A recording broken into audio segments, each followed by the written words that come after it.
Welcome, my name is Farid Tubarki and please join us with this conversation I'm having with Humberto Schwab. He is a physicist, philosopher, founder of the Socratic Design Academy and a very interesting thinker, and I'm very glad that we have the possibility to have this great conversation now. Humberto, hello. Thank you. Let's take a very challenging question. We see our societies are changing and they're asking for a new kind of leadership.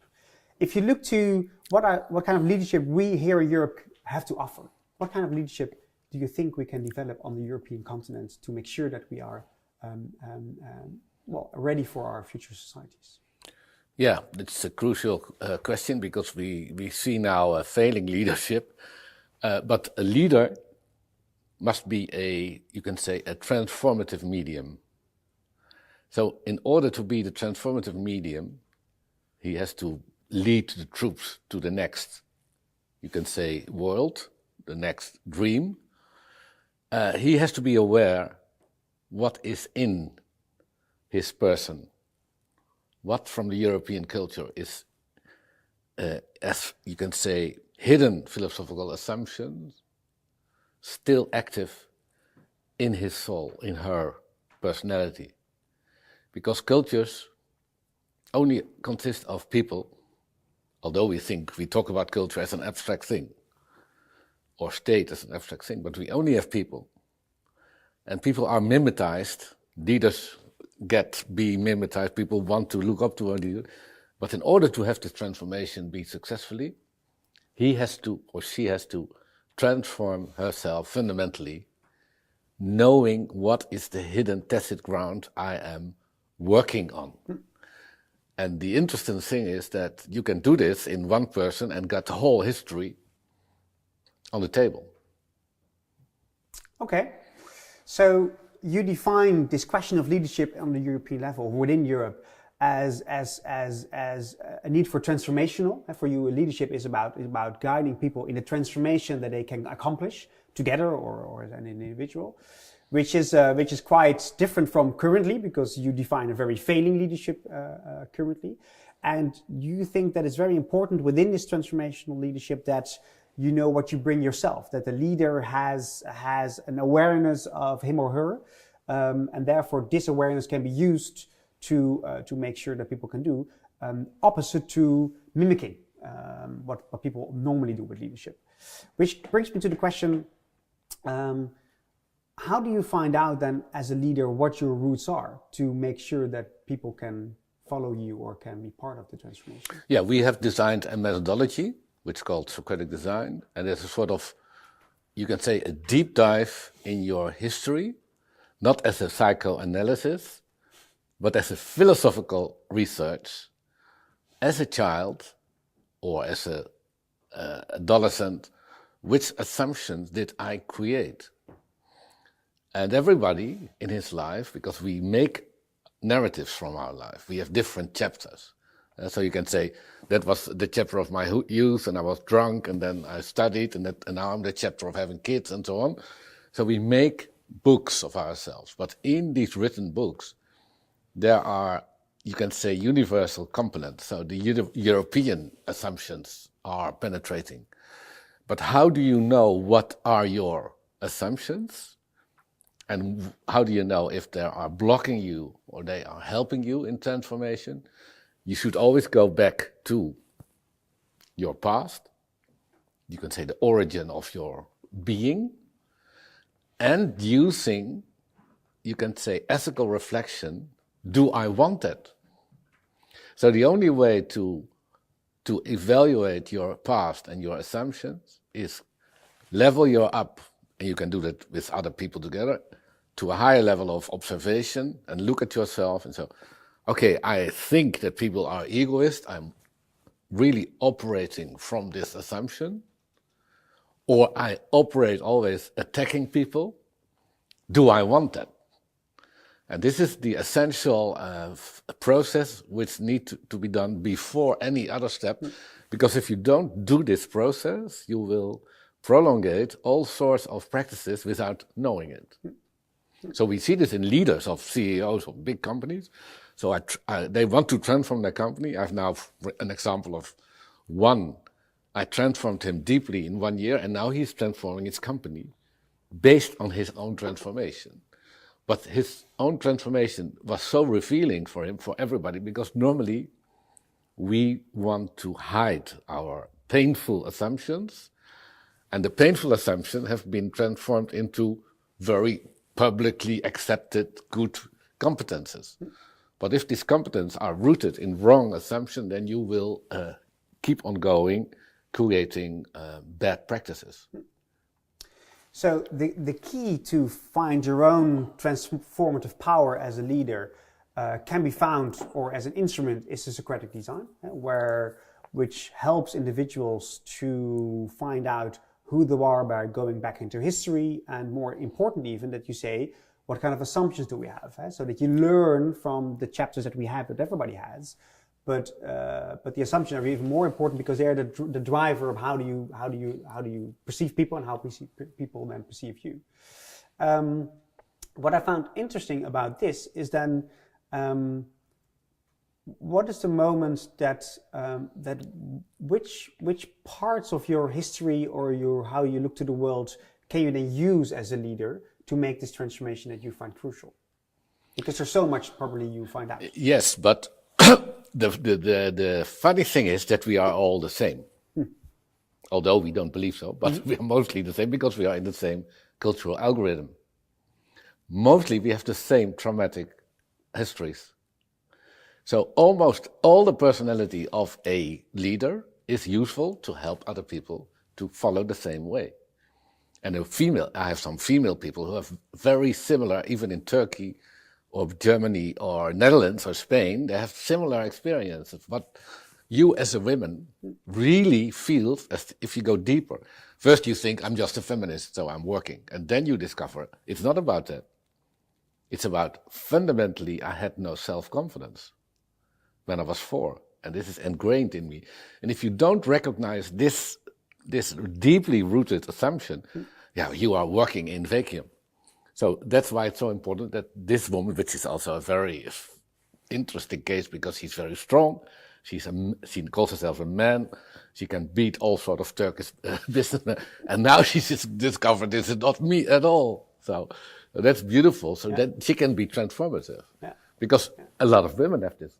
Yeah. So what you're saying is there's not so much difference because we're all the same in the end, which is a very interesting statement to make.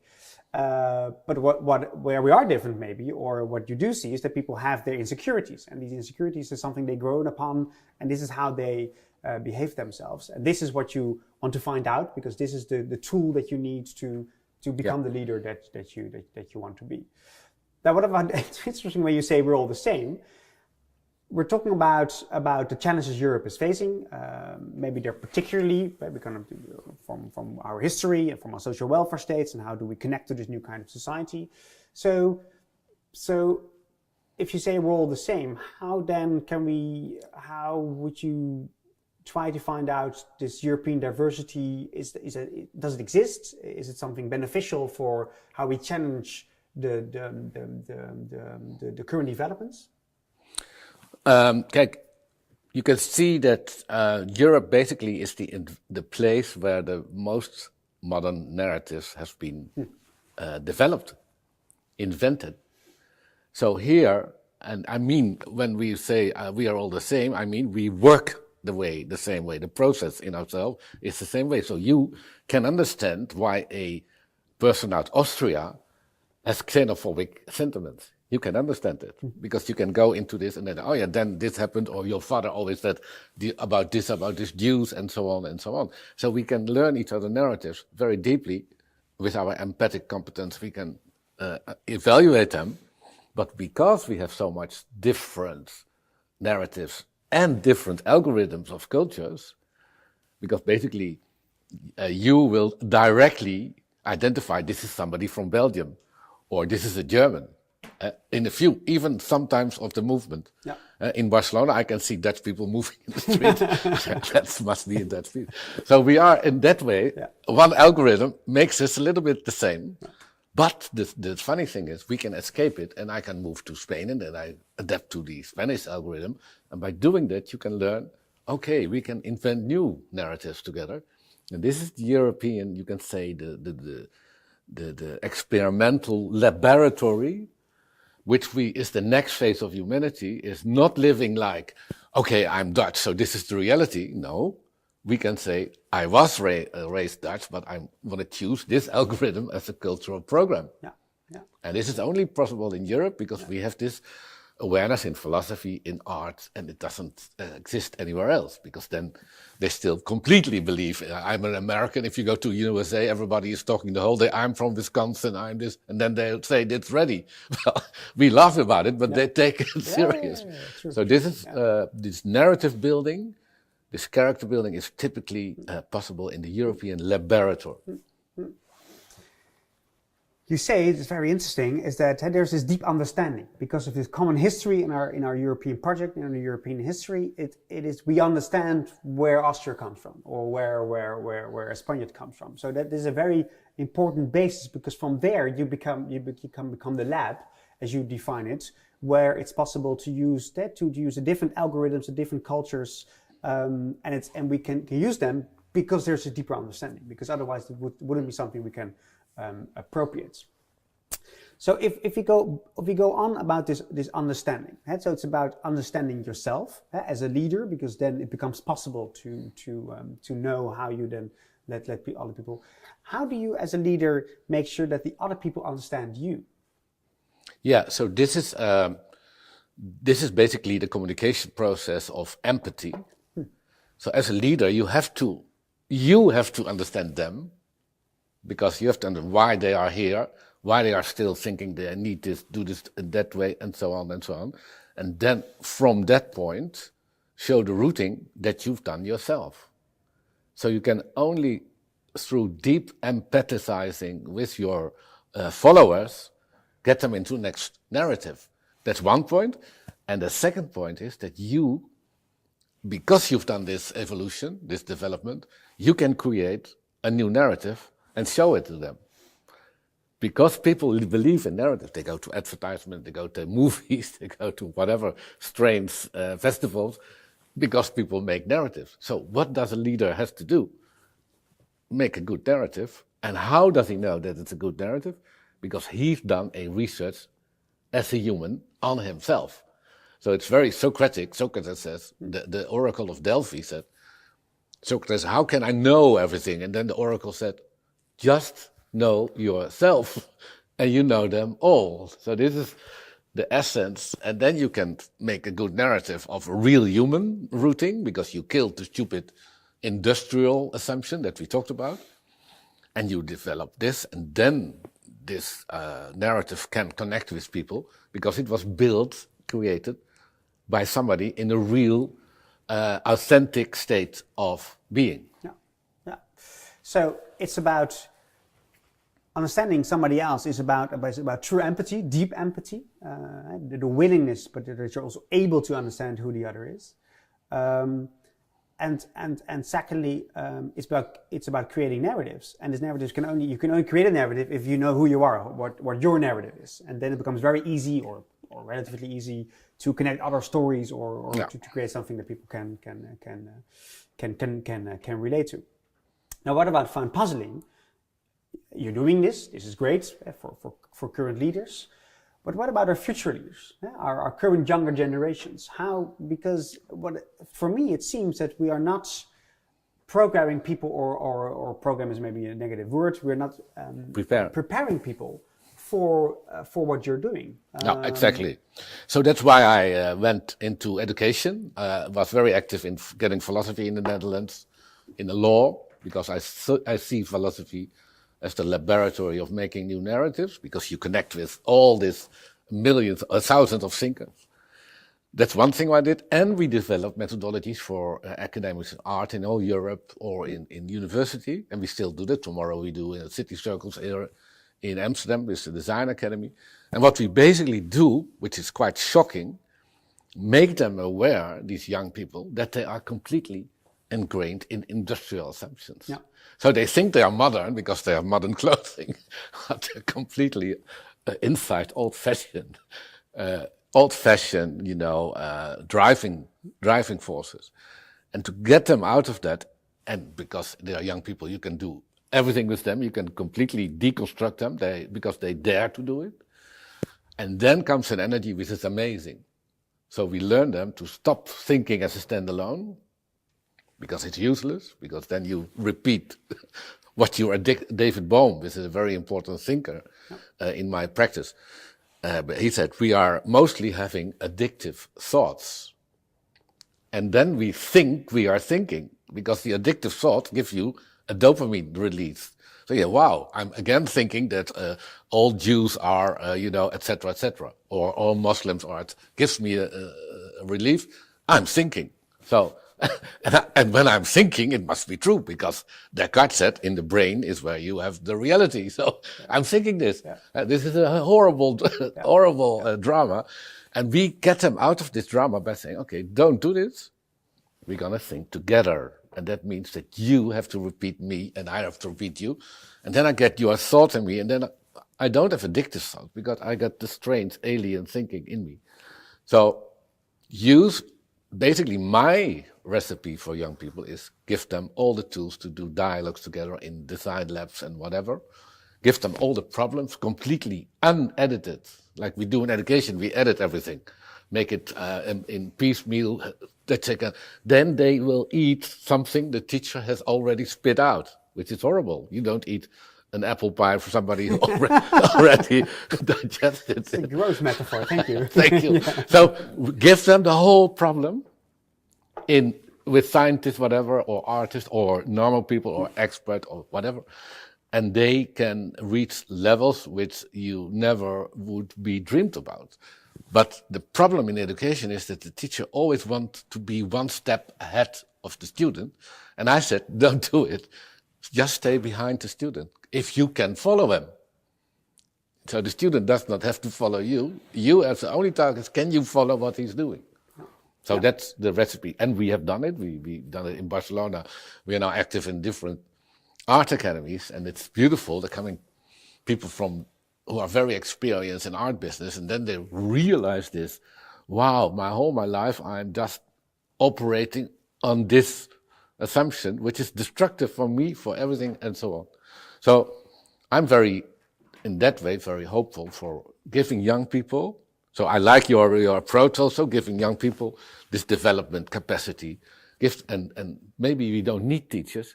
I think we more need experts. Yeah, because teachers always think that they have to mediate between the expert and this. I think don't do that. Just give them directly the real stuff. And we are living in a culture where all the mediators, we put them out, people in between. So why not also in education? And teachers can be very good, helpful as expert if they are expert in something, or as coach if they are expert in coach. But don't mediate between the true complex thing and the student. Give them the whole complex thing, solve it. Yeah. So the strategy really is that when it comes to this younger generation, we are still molding them in our old system, in our industrial system, which is about hierarchies, because the teacher is higher than the student themselves.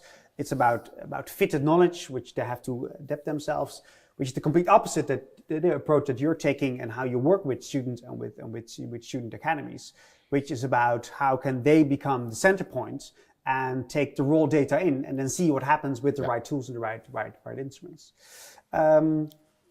Last question, because we talked about the need for Europe, the need for current leaders, our future leaders.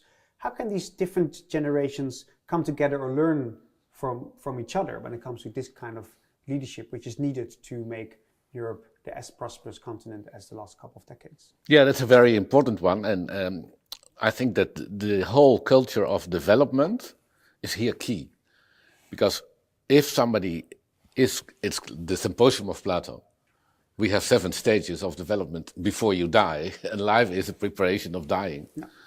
And then you will always accept somebody who is all really in this process of development. But if an adult is just a consumer, then I don't need to talk to him.